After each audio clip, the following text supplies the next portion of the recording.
Hello नमस्कार राम राम. आज आहे नवीन वर्षाचा पहिला दिवस आणि सकाळचे वाजले 5:30 आणि या खूप जास्त थंडीमध्ये आम्ही छोटीशी फॅमिली ट्रिप गाडीची वाट बघतच होतो. तेवढ्यात गाडी पण आली. मग आम्ही गाडीत बसून निघालो तर बाहेर बघतो तो पूर्ण अंधारच होता. आम्हाला जायचं होतं हेमलकसा खूप लांब आहे म्हणून आम्ही मध्ये एक स्टॉप घेतला.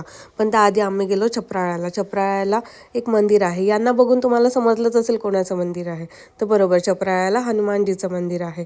तिथे पोचल्यानंतर हनुमानजींचं दर्शन घेतलं. त्यानंतर बाकी सर्वांचं दर्शन घेतल्यानंतर तिथे साईडला एक 2 नदीचा संगम आहे, तो देखील बघितला. ते बघून झाल्यावर आम्ही निघालो जायला हेमलकसाला. पण रस्त्यात दिसलं ग्लोरी ऑफ अलापली. तर बघा म्हटलं इथे काय आहे. तर इथे होतं एक सागाचं झाड ज्याची वेडी मीन्स विथ होती 5.55. हे होतं जंगलामध्ये. तर कोणीच दिसत नव्हतं. लांब बघितलं तरी कोणीच नव्हतं दिसत.